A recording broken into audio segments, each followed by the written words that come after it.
بسم اللہ الرحمن الرحیم وَسَارِعُوا إِلَىٰ مَغْفِرَةٍ بشارت اخروی سارعوا بھاگو سارعوا دوڑو إِلَىٰ مَغْفِرَةٍ مِّن رَبِّكُمْ طرف بخشش کے اپنے رب کی طرف سے بخشش کی طرف دوڑو وَجَنَّةٍ اور جنت کی طرف ارضها السماوات چوڑائی اس جنت کی السماوات والارض سارے آسمان اور زمینیں ہیں جنت کی چوڑائی سارے آسمان الارض کا الف لام جنس کا السماوات والارضین ساتوں آسمان ساتوں زمینیں اور وہ بھی کیسے اس طرح رکھی جائے یہ آسمان ایک آسمان ساتھ یہ دوسرا آسمان ساتھ آگے زمینیں اس طرح اگر بچھا دی جائیں تو اس کو ناپو تو جنت کی چوڑائی اتنی بنتی ہے بڑی جنت ہے بھائی 7 آسمان آمنے سامنے رکھے جائیں اور 7 زمینیں بھی آگے بچھائی جائیں اس کی پوری ناپ اگر کوئی پٹواری کر سکے تو وہ جو ناپ ہوگی وہ جنت کی صرف چوڑائی بنے گی اور آپ کو پتا ہے کہ طول عرض سے زیادہ ہوتا ہے یہ تو چوڑائی ہے اب اس کا جو طول ہوگا اللہ جانے وہ کتنا ہوگا وہ پتہ نہیں کتنا ہوگا علماء نے بڑی حکایتیں لکھی ہیں لیکن لا یؤول الیہ ان کی جو سند ہے سندیں قابل اعتراض ہیں بعض علماء نے تو جہاں تک لکھ دیا کہ اگر جبریل 500 سال تک دوڑتا رہے پرواز کرے جنت میں تو جنت کی حدود کو نہیں پھلان سکے گا اور جبریل کی رفتار کتنی ہے ادھر سدرہ پہ ادھر سے اٹھتا ہے اور ادھر نبی پاک کی خدمت میں اتنی رفتار ہے سدرہ اور جہاں زمین یہ فاصلہ آپ خود دیکھ لیں کتنا فاصلہ ہے ایک آسمان کا فاصلہ کم از کم 500 سال کا ہے اتنا فاصلہ اس لیے جہاں پر ہمارے بزرگ فرماتے ہیں کہ ارضها السماوات یہاں کوئی ناپ کرنا مقصود نہیں بلکہ یہ کنایا ہے وسعت سے اس میں 2 قولیں حضرت عبداللہ ابن عباس رضی اللہ تعالی عنہ فرماتے ہیں کہ 7 زمینیں 7 آسمان ترتیب کے ساتھ یوں کر کے رکھ دیے جائیں تو جنت کی چوڑائی بنے گی اور جو جنت کا طول ہے وہ عرض سے بھی بڑا ہے تو اس سے مقصد ہے وسعت جنت کو بیان کرنا کہ جنت کتنا بڑا مقام ہے ارضها السماوات جس جنت کی چوڑائی 7 آسمان 7 زمینیں ہیں اس کے طول کا خود اندازہ کر لو کہ وہ کتنی بڑی جنت ہوگی بعض ملاحدہ نے اس پر اعتراض کیا اور انہوں نے کہا کہ وہ جنت رکھی ہوئی کہاں ہے جو جس کی چوڑائی 7 آسمان 7 زمینیں ہیں تو وہ جنت ہے کہاں ہم کہتے ہیں وہ جنت شروع ہوتی ہے عند سدرۃ المنتہا اور جہاں 7واں آسمان ختم ہوتا ہے جنت شروع وہاں سے ہوتی ہے تو یہ کہنا کہ اگر اس کی چوڑائی 7 زمینیں 7 آسمانوں جتنی ہے تو وہ زمین میں سماتی کیسے ہے ہم نے کہا کس پاگل نے تمہیں بتایا کہ جنت زمین کے اندر ہے جنت وہاں سے شروع ہوتی ہے جہاں سے آسمان ختم ہو رہی ہے اور اوپر کا ایریا بہت وسیع ایریا ہے اس لیے اس پر کوئی اشکال نہیں پرکاش والے نے اس پہ بھی اعتراض کیا ہندو پنڈت نے کہ مسلمان کہتی ہے جنت اتنی ہے حالانکہ آسمان و زمین سارے گھیرے ہوئے تو وہ جنت پھر ہے کہاں تو ہمارے علماء نے اس کا جواب دیا کہ جب دن ہوتا ہے تو رات کہاں ہوتی ہے جب رات ہوتی ہے تو دن کہاں ہوتا ہے لیکن یہ جواب کمزور ہے کوئی اتنا واضح جواب نہیں ہے، وہ اندھیرے ہیں یا روشنی ہے یا سورج کا آنا ہے۔ اس مثال کا مطلب یہ ہے کہ جہنم آ جاتی ہے جنت کی جگہ پہ، جنت آ جاتی ہے جہنم کی جگہ پہ۔ تو پرکاش نے ایک اعتراض یہ بھی کیا، اس نے کہا کہ دیکھو آسمان و زمین ساری کائنات میں تو پھر جنت ہی نہیں آئے گی، تو جہنم تو ہے ہی کوئی نہ، ہم عیش کریں گے۔ کہتے ہیں جہنم تو حذف ہو گئی ہے، تو ساری جنت ہی نہیں آئے گی، لیکن ان کو کہو انشاءاللہ بچوا تیرے جو کی بہترین جگہ ہوگی جہنم میں۔ ہاں دیکھو دوسرا اس پر حوالے بہت ہیں، چلو ایک لکھ لو،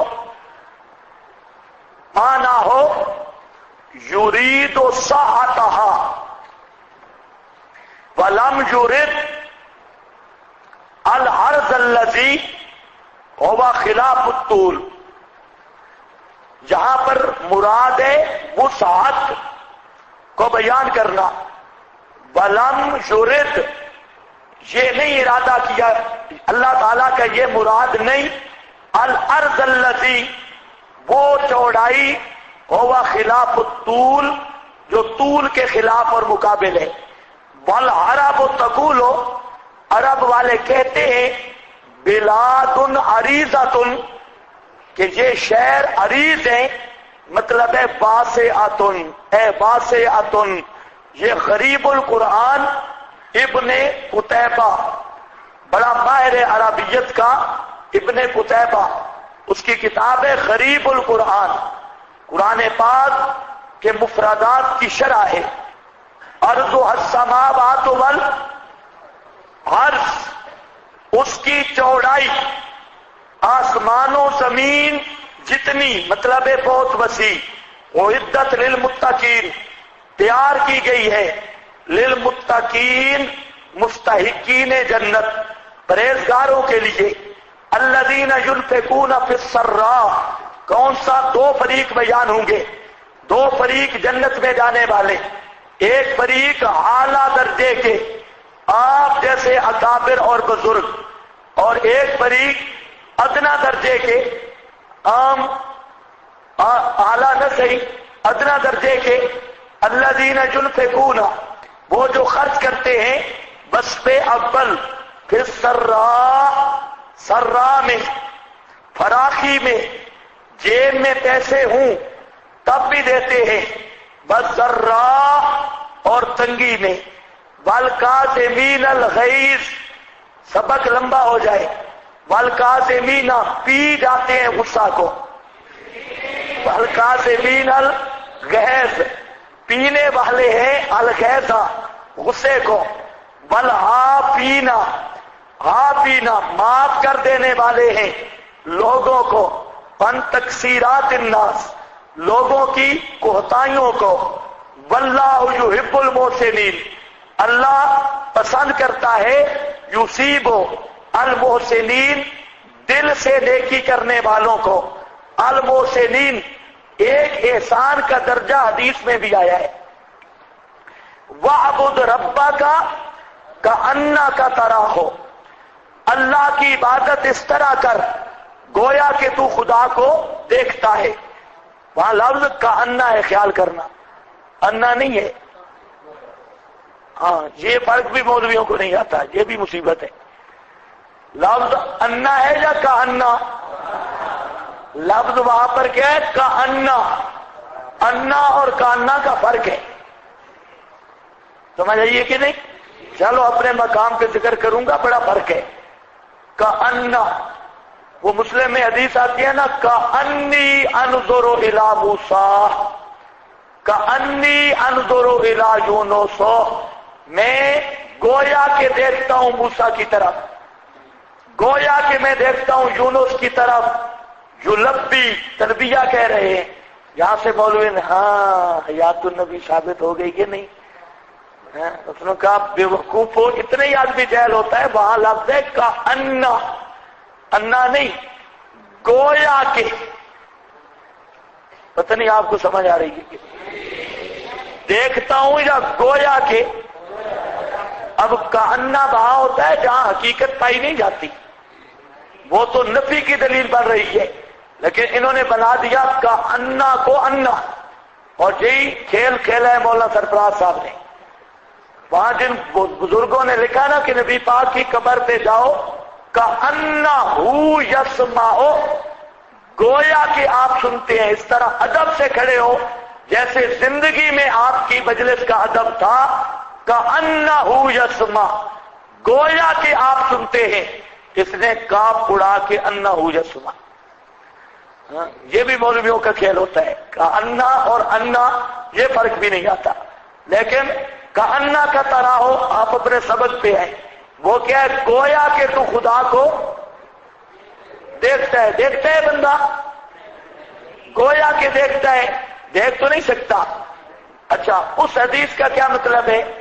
وہ ہے مراقبہ شہود باری. مراقبہ اس حدیث میں مطلب یہ ہے کہ آدمی کو یہ ہر وقت ایک کیفیت اور دھیان ہو کہ اللہ مجھے دیکھ رہا ہے. صرف عبادت میں نہیں، کم از کم ہر وقت آدمی کا یہ ذہن ہو کہ میں جو کام بھی کر رہا ہوں اللہ مجھے دیکھ رہا ہے. اب جب یہ ذہن بن جائے نا، جس آدمی کا وہ بنتا ہے محسن. وہ آدمی کیا بنتا ہے؟ محسن. ہر وقت جس کا یہ مراقبہ اور دھیان ہے، کوئی کام کرتا ہے سوچتا ہے اللہ دیکھ رہا ہے. اور جب یہ ذہن بنتا ہے تو اصل تزکیہ نفس یہ ہے. جس آدمی کا یہ ذہن بن گیا اللہ مجھے دیکھ رہا ہے تو وہ آدمی اللہ کے ہاں مزکا بھی بنتا ہے اور محسن بھی بنتا ہے.